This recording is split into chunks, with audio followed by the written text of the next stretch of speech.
Hello, Sam Hayes here, One Stop Transaction Services. I wanted to catch you up on a few things that I've seen happening on files before I take off for vacation this next week. There's a lot of things that I know are up in the air. We're still waiting to hear about decisions regarding the 2 lawsuits that are taking place and the impact that it potentially has on commissions. Also, I don't know if you saw, but Redfin has announced that they are leaving NAR. What impact is that going to have? I'm not sure yet. We're waiting to see where that comes through. They're encouraging all of their team members to leave NAR in every way possible, but as we know, you have to be a member of NAR to be a member of CAR, or you have to be a member of NAR to be a member of CAR, to be a member of whichever local association you're with currently here in California, and that's how you have MLS access. So that's going to be really interesting to see how that plays out. I'm watching all of these different court cases, trying to make sure I'm updating you as soon as I know anything that's information that'll actually impact your day-to-day business life. So let's get into some of the other things I've been seeing on the files recently. On top of that, when you have a DocuSign that needs to be one person's name, one person's email, that signature in DocuSign is the exact same if they were using a wet ink pen. They cannot be Mary and Joe Smith from one email address. That doesn't count as a signature. That's not valid, and then you have an invalid contract, which can delay your time frames and can impact your transaction in multiple problem ways. One person, one name, one email address. That's it. They cannot be sharing it. I know there's multiple issues with it with escrows and other companies. It's just the legality of it. Bottom line is we need to be able to go back and prove that this person is attached to this email address that was their signature. That's the whole point of using DocuSign. Clients share an email? No worries. We can set them up a new one in Gmail. I can have it forward to the other account for them so that they know where to find it. It's very easy to do. It just takes a little bit of time and some information ahead of time. So if you have that issue, if you have older clients or something along those lines, give me a call. Let's discuss it. But we need to make sure one person, one name, one email address when we're using DocuSign. That's it. Another issue that I keep seeing going on, I need every single thing. If you have a conversation with a client, your broker needs. If you have a conversation with a client, that needs to be followed up with a text or an email. Hey, it was great talking to you today. I just want to recap. We talked about blah, blah, blah.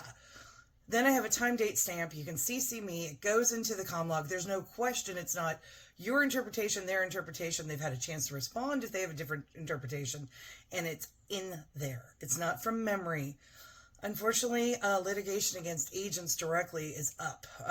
This market and what's going on in the universe has made things a little bit more challenging. So you're going to want to make sure that we are doing that diligence of circling back. If you're in the car, call me. Sam, I just talked to you, and I can send a quick email. I'm usually pretty much, other than next week, for the first time in 5 months, by a computer. So I usually can get that out for you so we can document it. Let me know what I can do to help get in the mindset. Verbal is not enough. Oh, I talked to my clients. Nobody's going to remember you had that conversation in 3 to 6 months, and I cannot prove it and add it to your defendable file, because that's the whole thing I'm doing here is creating defendable files for you. So if you could please make sure you're taking that time, give me a call. I'll walk you through it. It doesn't have to be a big deal. Just a, hey, great talking to you today. Let's recap. That'll cover you. That'll document your file. That's good practice for your brokerage as well. As is in the contract. It is literally verbiage in the contract. You do not have to add it. Adding as is, sold as is. The buyer can ask for anything they want. I've seen the buyer ask for the bar. I mean, I've seen like the buyer ask for a dog on something that Buffini talks about. That doesn't matter. They can ask. Seller doesn't have to respond. That's also in the contract. Make sure you know these things. There's no need to reiterate, because every time you reiterate information or you add verbiage to the contract, technically you're practicing law. And most of us are not lawyers. So you want to limit how much verbiage you're adding, and if you are adding, you want it very succinct, very to the point. But some of this extra stuff, and they're like, well, I have to make sure it's clear. It is clear. And if you need me to send you screenshots to show your clients exactly where it is in the contract, I'm happy to do that.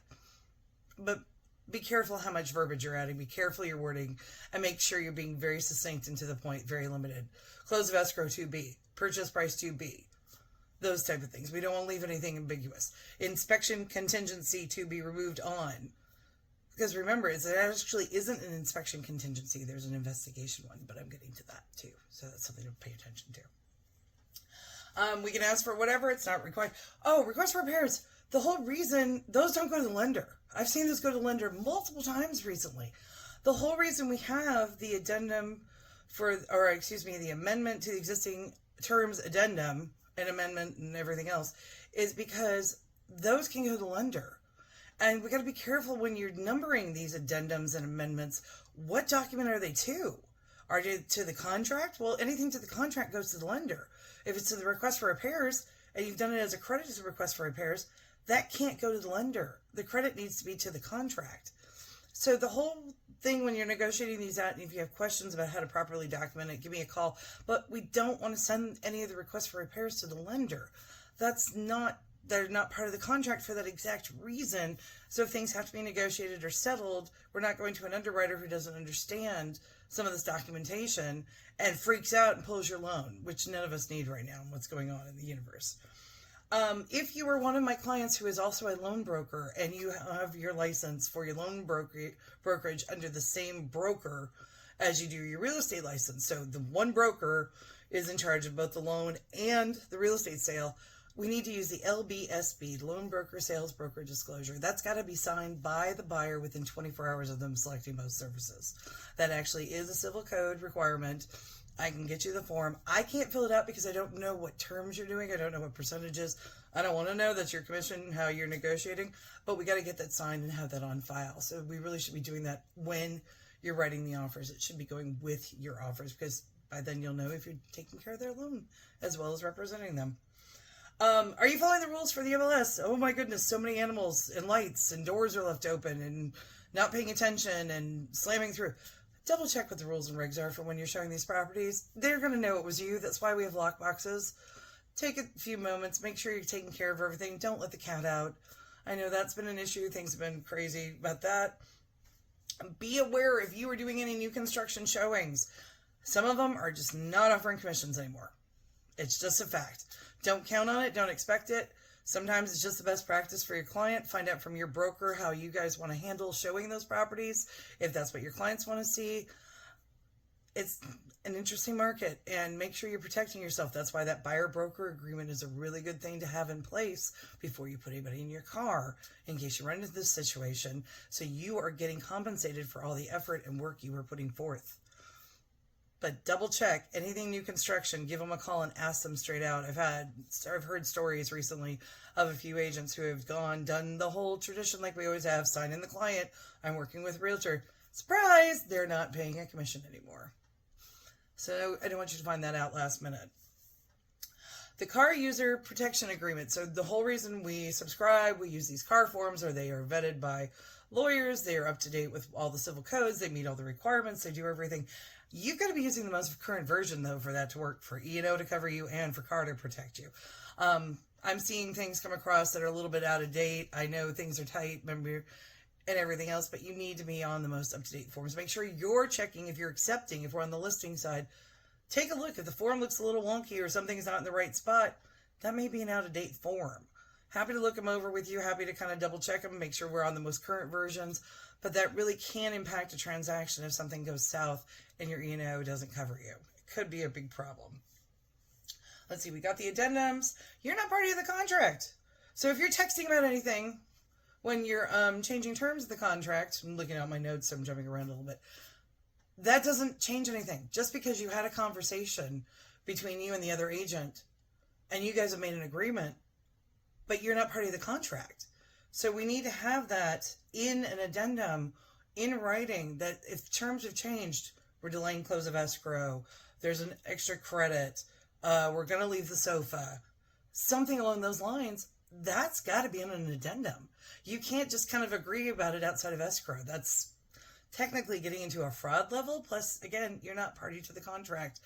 Both parties, the buyer and the seller, have to agree.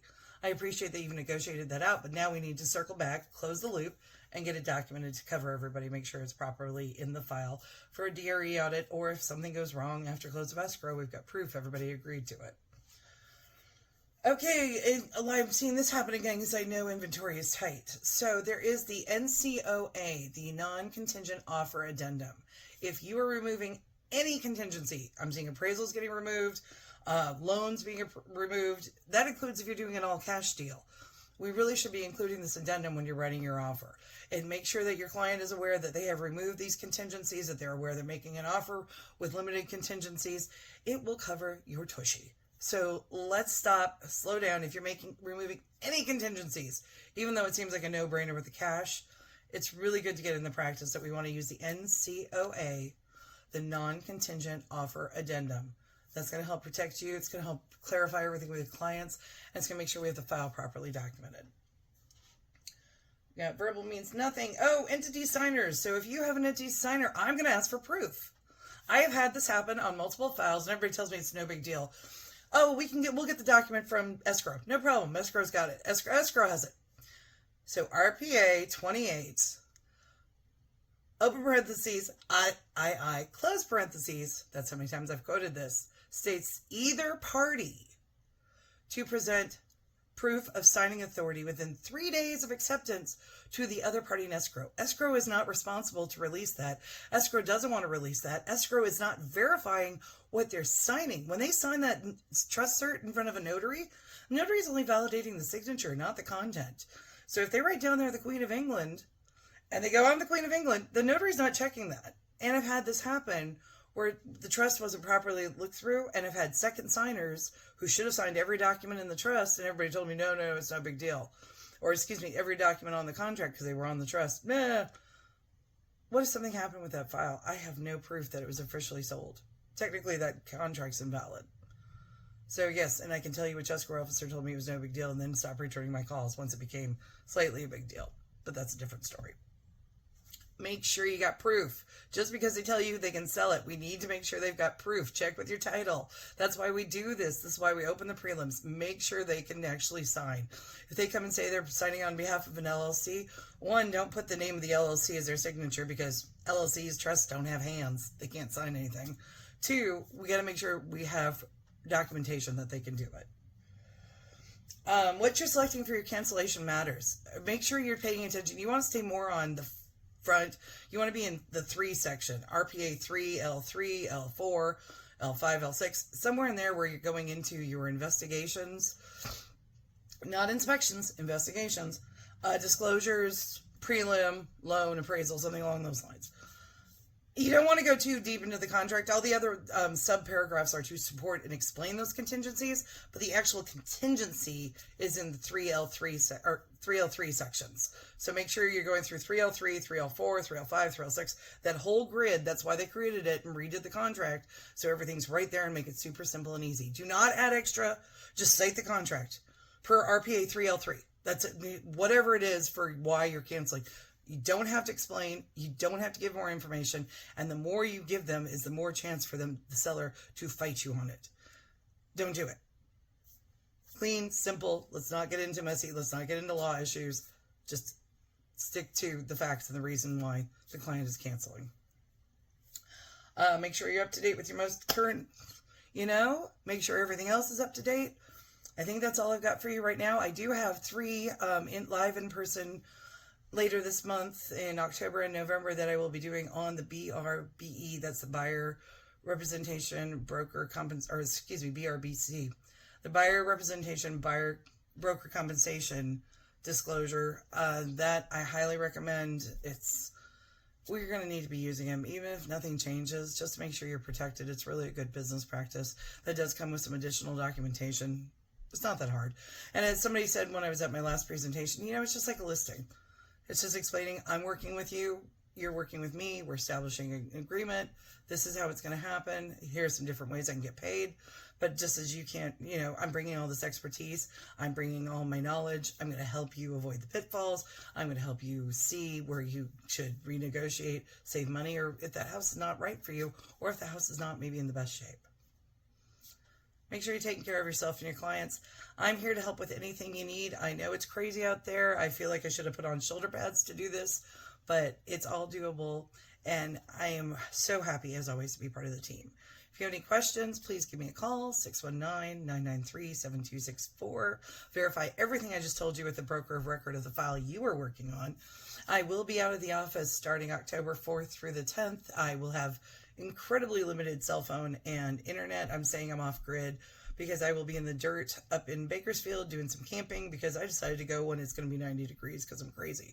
But it's hopefully a lot of fun. And then I will be back, and I don't have any travel planned till February. I will be available through the holidays because I have no idea what's going to be going on. And October 16th is a date to mark on your calendar. That's when the court date's supposed to hit for all the things that are happening right now with the commissions and everything else at the 2 lawsuits that we're watching. Take care. I'm really happy to be here. We're going to get through this together. Have a great day. Bye.